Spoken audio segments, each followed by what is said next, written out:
The Christmas morning started with a frantic distress call from a mother. Her shaky, panicked voice said that her 6-year-old daughter was missing. A desperate search began, but that time nobody expected it would soon turn into one of the strangest and most chilling mysteries in the American crime history, with a bizarre ransom note, a locked house, and a grim discovery in the basement that shocked even the most seasoned detectives. Who could do something like this, and why does every clue seem to lead to another dead end? You're watching Criminally Curious, and this is the case of JonBenét Ramsey, a 29-year-old mystery that still haunts investigators today, and about to take a new turn with a recently surfaced mystery that I will share with you at the end. The night of December 24th, 1996, the Ramsey house on 15th Street in Boulder, Colorado, slept quietly under the warmth of cozy blankets. Outside, white snow covered the streets. Inside, Christmas lights still glowed faintly, wrapping the grand Tudor-style home in a pleasant calm. But by morning, that calm would shatter. John and Patsy Ramsey had built a life most would envy. John was a self-made businessman who had turned his company, Access Graphics, into a thriving brand, and Patsy was a former beauty queen. She loved perfection, at her home, in her image, and in her family. Their son Burke was 9, quiet and curious, and their daughter JonBenét was just 6, a child with bright eyes and a crown already too big for her small head. On Christmas night, the family attended a dinner at their friend's home with laughter, music, and wine. They returned home around 10. The children were tucked into bed, tired and happy. Their parents planned an early flight to Michigan the next morning. Everything seemed normal, but it was not. At 5:52 in the morning, a terrified voice cracked through a 911 line. It was Patsy Ramsey screaming and panicking because her daughter was gone. Police arrived minutes later only to find confusion and panic. A ransom note lay at the bottom of the staircase. At first glance, everyone thought she was kidnapped. But the ransom note was bizarre, 3 pages long, written in shaky handwriting. And it demanded $118,000 for JonBenét's safe return. What's striking was, it was the exact amount John had received as his Christmas bonus. This signaled that it could be more than a simple kidnapping case. Officers began searching the house, but a lot of things didn't make sense. For example, the Ramseys said they had slept through the night, but during the investigation, a neighbor across the street claimed to have heard a scream. And the neighbor wasn't wrong. Tests later showed that a scream from the basement could travel outside, but not up to the parents' 3rd-floor bedroom. So, if the scream was real, who made it? And why? Officer Rick French moved through the house. When he reached a small basement door, he stopped. Something looked suspicious to him. The latch was fastened from the inside, but he assumed it was a storage room and turned away. Hours later, that very door would reveal the truth he had missed. The house was now crowded. People moved about freely, answering phones, cleaning the kitchen, touching everything. The ransom note was handled multiple times, and no one realized how badly the evidence was being destroyed. Detective Linda Arndt arrived around at 8 in the morning, waiting for the kidnapper's call. But the morning dragged on, and to her surprise, no call came. And that's when something felt wrong. Around 1 p.m., John and their family friend Fleet were told to search the house again, and they started in the basement. John entered first. When he opened the small wooden door, he saw something there and froze immediately. On the floor, wrapped in a white blanket, lay none but his missing daughter, JonBenét. Her wrists were tied above her head. A cord cut deep into her neck. A piece of broken paintbrush formed a handle for a garrote. Black duct tape covered her mouth. No wonder she was dead long ago, but how? By whom? John lifted his daughter's body, ripping the tape from her mouth, crying as he carried her upstairs.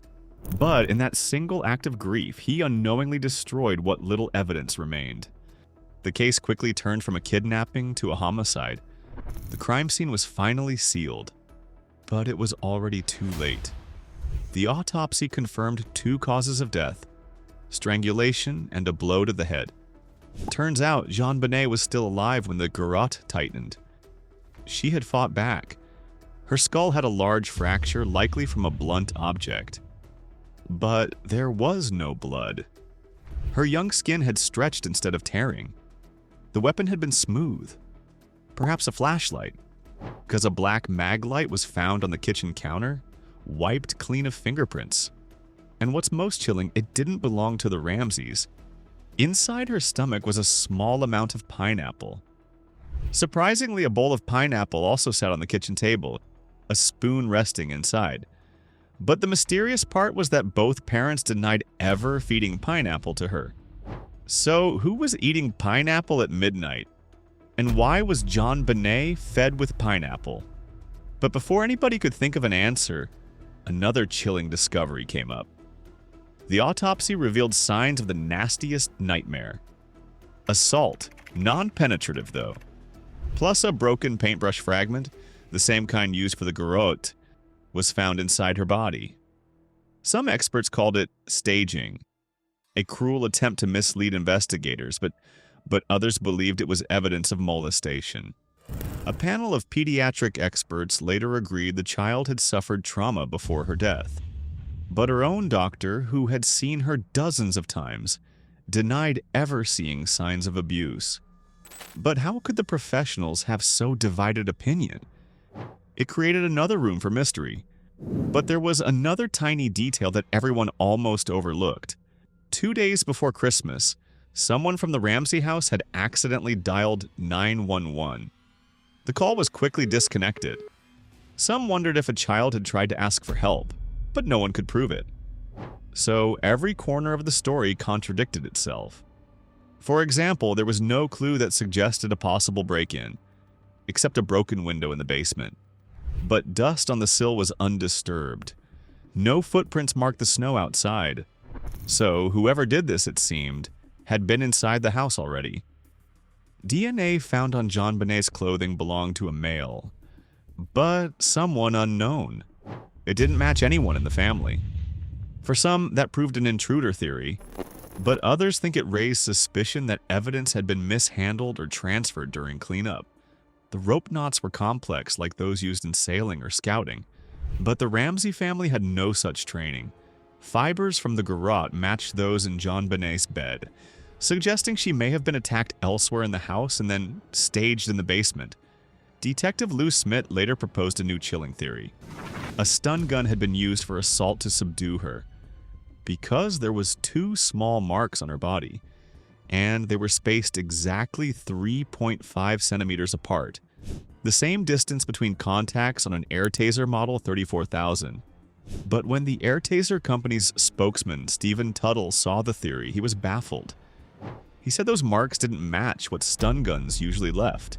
Such weapons rarely made just 2 clean dots. And an air taser, he said, couldn't make someone lose consciousness. Still, the marks existed. No one could explain them. No one could. Dr. Robert Stratbucker, an expert on stun guns, ran tests of his own. His results didn't align with Smith's theory either. So, no conclusive proof ever surfaced. Only the questions remained. How, who, why killed JonBenét Ramsey? As months passed, the Ramseys' cooperation faded. Even worse, the family did some questionable things.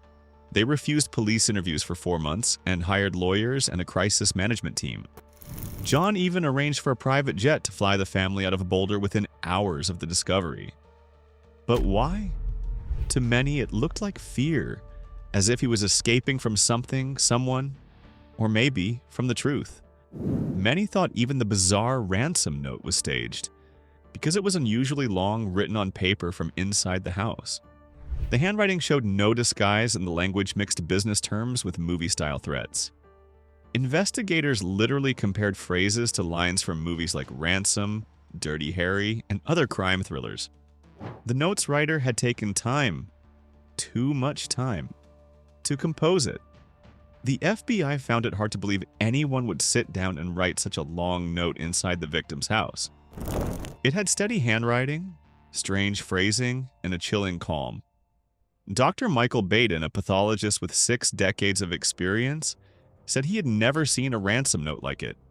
Plus, we already told you about the amount demanded and why it's weird. So whoever wrote it knew something personal. Maybe someone from his office. If you dig deeper into the note, it spoke of a foreign faction and warned not to try to grow a brain. Plus, the writer kept switching between we and I. That shift revealed something. This wasn't a group. It was one person pretending to be many. The fingerprints on the paper belonged only to Patsy Ramsey and the police who later handled it. The pen and notepad used were from inside the house also. Even the pen had been returned neatly to its place. One earlier page began with the words Mr. and Mrs. and then stopped, like a failed first draft. That confidence or carelessness, whatever it was indeed mysterious. If the writer indeed wasn't experienced, how could they have pulled off a crime so clean, leaving so little trace? How could someone so clumsy in thought be so precise in execution? Because if we look back at that fateful night, the Ramseys said the house wasn't locked. The alarm had been off. In the morning, police found several windows and a door open. A window well at the back seemed to show signs of disturbance. Moved leaves, styrofoam bits, and foliage tucked under the grate. Someone might have opened it and entered, but there was a problem. The spiderweb outside that same grate was unbroken. The dust on the sill was undisturbed. The cold morning had left no footprints in the thin snow. No sign of forced entry. How could this happen? A suitcase sat under the broken window. A shard of glass rested beneath it. Smith believed someone might have used it to carry JonBenét or even her body. To find out who, detectives tried to track the footprints. In the basement, one footprint had the high-tech logo, sharp and fresh. But again, it didn't match any family member's shoes. Even worse, the brand was popular, mainly among the police. This could mean some officers had entered the house unofficially, unrecorded, and they left the mark. But later, a weird rumor spread that the print belonged to Burke, JonBenét's brother. Even years later, he also admitted owning a pair of high-tech shoes, saying he played in the basement often, but no proof to support that claim. Maybe it was his footprint. Maybe not. Some unidentified palm prints was also found on the wine cellar door, the same door the killer would have closed. 2 of the prints belonged to Patsy Ramsey, but one belonged to someone else. And it wasn't John's, it wasn't Burke's, and it wasn't Melinda's, who was JonBenét's half-sister. Then whose was it? No one ever figured it out. Inside the lab, DNA became the next battleground. The coroner had reused nail clippers for multiple autopsies, contaminating samples. Still, 6 unidentified DNA profiles appeared. 5 male, 1 female. Under JonBenét's nails were traces of not 1, but 3 unknown individuals. Even on her underwear waistband and crotch, there's some unknown DNA known as unknown male 1. But it never matched any known criminal in the system. Not in 1997, not in 2003, or not even decades later. The only thing the DNA in 2008 confirmed that the same male profile was found on both sides of her long underwear. Yes, JonBenét had been dressed in underwear too large for her. Her size was missing. It suggested she had been cleaned and changed after death. Other DNA on the cord matched only JonBenét. Her father's trace was also found, maybe because he carried her body. Besides, a light-colored hair on the blanket matched Patsy Ramsey or someone related to her. Another hair, possibly from a beaver, stuck to the duct tape over JonBenét's mouth. And Patsy owned clothes with beaver trim, but so did other guests. A small green plastic piece in JonBenét's hair looked like Christmas garland from the home. Fibers from Patsy's red sweater were found on the blanket, duct tape, paintbrush, and cord. But she denied wearing that sweater near those spots. The duct tape was removed and reapplied several times, deepening contamination. A baseball bat outside carried fibers from the basement carpet. A rope in John Andrews' room matched one seen in old family photos. Brown cotton fibers on JonBenét's body didn't match anything in the house. Fibers from Patsy's jacket were found near the ligature and blanket. Black fibers in JonBenét's underwear matched John's shirt. Police said it could have come from someone wiping her down, but John denied it. However, detectives later traced the nylon cord to a local store. Turns out, Patsy had a receipt for a $2.29 purchase from that section on December 2nd, but denied buying the cord. The duct tape had small childlike lip prints, no tongue mark, and no struggle signs, meaning it was placed after death. It also carried traces of blood and mucus, and this tape brand was sold at McGuckin's Hardware, where Patsy's receipt showed a $1.99 hardware purchase on December 9th, matching the tape's price. But mysteriously, the item wasn't named, and the store footage was erased. Even more shocking, FBI tests showed the duct tape matched the type found on the family portraits. Same brand, low quality, but not from the same batch. So, by the end, nothing fit together properly. DNA told one story, fibers told another. And the only solid clue, the unknown DNA, belonged to a man no one could ever find. Still, the investigators tried to align some clues as much as possible and make a plausible story. That night, just after midnight, a neighbor looked out his kitchen window and saw a light still glowing inside the Ramseys' kitchen. Strange for Christmas night. Stranger still, no one else heard anything. Not a scream, not a crash. Even the neighborhood dogs known to bark at anything stayed silent. But as I said, one neighbor claimed she still heard a child scream. So, two main theories split the town in half. One believed an intruder had broken in and killed JonBenét. The other believed it's the Ramseys themselves who were involved, or at least knew what had happened. Detective Lou Smith built the intruder theory piece by piece. The house had not been secured that night. A neighbor had reported seeing a tall, thin man with blonde hair and glasses near the Ramsey home on Christmas night. Within 2 miles of the neighborhood lived 38 registered sex offenders. The Ramseys had given out many spare keys to friends, workers, and neighbors, and some were never returned. Smith believed the intruder had entered through the basement, moved through the house, and written the ransom note before the family came home around 10 p.m. Then he hid, maybe under a bed. After everyone fell asleep, he attacked. Smith said he stunned JonBenét with a taser, carried her downstairs, tried to hide her in a suitcase but failed, and instead attacked her in the basement. He said the killer tied her wrists, covered her mouth with tape, struck her head, and strangled her. The scene was brutal but confusing. The wounds suggested she was strangled before the blow to her head. There was little blood. Smith said the killer was someone who wanted control, someone who played God. But the intruder theory had one big problem. The cobwebs near the basement window were untouched. How could someone crawl in through there without leaving a trace? So attention turned to the people inside the house. The housekeeper, Linda Hoffman Pugh, had a key. She knew the schedule, knew when the family would be home. Patsy had once refused her request for a loan. Linda had once asked if they were afraid their daughter might be kidnapped. It sounded bizarre in hindsight, but Linda's DNA and handwriting also did not match. So she was cleared. But mysteriously, something else happened. Somewhere else. Amy was just 14. She was a student from JonBenét's dance studio. 9 months after JonBenét's death, she was attacked very coincidentally. An intruder broke into her house, waited for hours, and then struck in her bedroom. Outside, police found cigarette butts, and it was the same brand as those near the Ramseys' alley. Several men who had worked for the Ramseys became suspects, but police refused to link the two cases.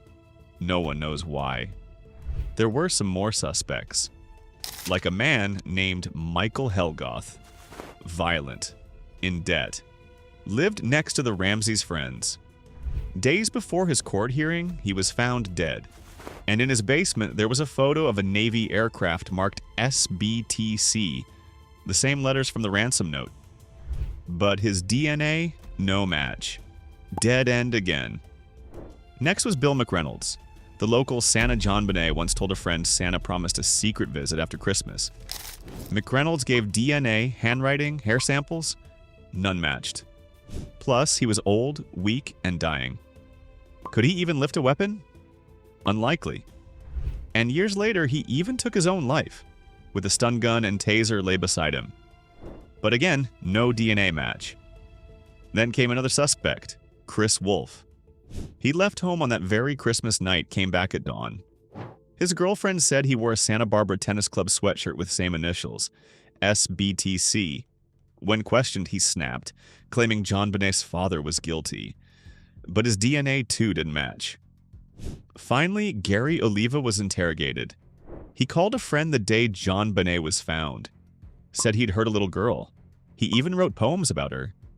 And later confessed it was an accident. Still, DNA cleared him too. And that's how every suspect fell through. Police turned to something new, a small bowl of pineapple on the kitchen table, because that single bowl also had a potential to change everything. When police entered the kitchen of the Ramsey house, they found a bowl of pineapple and milk, with a spoon inside. Patsy's and Burke's fingerprints were on it. JonBenét had eaten pineapple 2 hours before her death, meaning she was awake after returning from the party. But as I said earlier, Patsy denied serving it. Even John said he didn't recognize the bowl, but a teacup beside it had only Burke's prints. The serving was messy. Too much pineapple, too much milk, like something made by a child. That one snack also destroyed the intruder theory. No stranger would feed her, wait, and then attack. Police began to suspect someone in the family. Maybe Burke or Patsy. Maybe they found JonBenét dying and staged a kidnapping to cover it up. The strangulation, which was done from behind, suggested the killer knew her. The ransom note became the key. The writer misspelled easy words but spelled attaché correctly, with the accent Patsy often used in JonBenét's name. The handwriting showed similarities to Patsy's style. The shape of the R, the way she dotted her I's, the spacing between words. Analysts called it inconclusive. Not proven, but not cleared either. The final twist was sharp. The phrase "and hence" appeared in both the ransom note and the Ramsey's Christmas letter that same month, both using the same mirrored rhythm. The note also had a correction, changing delivery to pickup. A small mistake, but it revealed a human hand, not a professional criminal. When detectives checked Patsy's writing, her samples looked unnatural. Linguistic expert Donald Foster said her style had completely changed after the crime. Spacing, spelling, even numbers. It was as if she was rewriting herself. Police questioned why she was the only one who changed her handwriting. Why would an innocent person do that? Foster believed the answer was hidden in those letters. But it ended without conclusion. No DNA match, no clear suspect. Every theory almost fit, but never entirely. So, investigators started over, hoping a new look would finally make sense of it all. That morning at 5:52 a.m., Patsy Ramsey called 911. With shaken voice, she said her daughter had been kidnapped. But something about it felt off. She sounded too composed, too practiced, almost like she already knew what the ransom note said. She hung up, but the line stayed open. The tape kept rolling. Experts later cleaned the audio and heard 3 voices. First, they heard John Ramsey, tense, saying they shouldn't talk. Patsy, crying out. And then came Burke, the son, asking what they'd found. That changed everything. Because the Ramseys had said Burke slept through it all. But clearly he was awake. When police arrived, he was sent back to bed, to sleep. It didn't make sense. Why lie? Plus, within hours, John called a lawyer. By the next day, the whole family had a lawyer. Even John's ex-wife had one. Detectives were stunned. Who lawyering up this fast after a child's death, unless they had something to hide? Even weird, 35 minutes after finding the body, John called a pilot to fly them to Atlanta. And then came his basement story. He said he'd broken the window months earlier after locking himself out. But his version kept changing. Sometimes Patsy was away, sometimes not. It didn't add up. On the other hand, inside that basement, JonBenét's injuries told their own story. The head blow was brutal, but not fatal. Doctors said she lived for at least 2 hours after it. Whoever hurt her waited before doing anything else. Panic? Guilt? Maybe both. Had it been an intruder, they would have fled. So it must be someone inside her. The strangulation might have been an attempt to silence the seizures that followed. But if she was alive, why didn't they call 911 again? Some detectives believed Burke hit her with a flashlight during an argument. The parents found her unconscious, assumed the worst, and covered it up to protect him. But if she was still breathing, why not get help? Unless they already knew the truth. A grand jury later voted to indict the Ramseys for child endangerment and obstruction. But mysteriously, District Attorney Alex Hunter refused to press charges, saying the evidence wasn't enough. Turns out D.A. Hunter was kind of a family friend of Ramsey's. Years passed. Then came D.A. Mary Lacey, who believed from the start in the intruder theory. During a house visit, she claimed she saw a butt-shaped impression near JonBenét's room. Proof, she said, the intruder waited there. But there were no photos, no measurements, no record. Detective James Kohler, part of her own team, said the evidence pointed back to the Ramseys only. But Lacey ignored him. The reason? She didn't want to hurt her relationship with the family. Kohler quit after that, and those who questioned the intruder theory were slowly pushed out. You could say that these moves themselves were an answer, that Ramseys were behind it all. But then came the most embarrassing twist of all. In 2006, a man named John Mark Carr confessed to killing JonBenét, and D.A. Mary Lacey believed him instantly. She didn't even check the full case file. When Carr mentioned JonBenét's bracelet, Lacey saw it as proof, though that detail was already public. But again, DNA tests soon crushed the confession. Carr wasn't a match. Further investigation found out that he was a delusional man, seeking attention or maybe something more. Like he might have been paid to take the fall. You can guess by whom, but why? On the other hand, instead of admitting her mistake, Lacey also doubled down.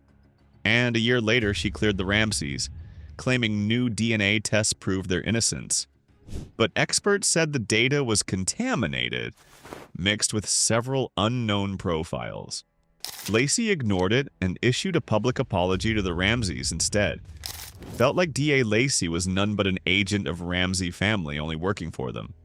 Clearly, it felt less like justice and more like protection. But protection from what? Years later, a 2016 investigation proved the DNA came from not one, but at least 2 other individuals. But the evidence was heavily tampered with. However, in January 2025, JonBenét's father himself pushed for genealogical testing, after which police sent previously untested items for analysis. And in September, the Colorado Bureau of Investigation retested old evidence using advanced DNA methods. Partial genetic profiles were found, but no match yet. Unidentified male DNA on the cord in JonBenét's clothes is under review, though degradation limits results. The cold case team reported new leads from database matches. Decades later, the mystery still holds. A small house in Boulder hides the story of a family torn apart, a child lost too soon, and an investigation trapped between guilt and innocence.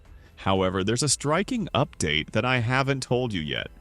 In December 2024, John Ramsey received a letter claiming to know the killer, but it carried no name of the sender. It came anonymously. Detectives traced it to an Arizona mailbox, which led to more tips, but no suspect has been named yet. But maybe soon we will get to know some names, reaching a turning point. To get those updates, subscribe to this channel and follow our works closely. And let me know in the comments, what do you think really happened to JonBenét? Who killed her? And why? Even if it's someone from the family, why would the staged ransom note ended with the word victory? Who won?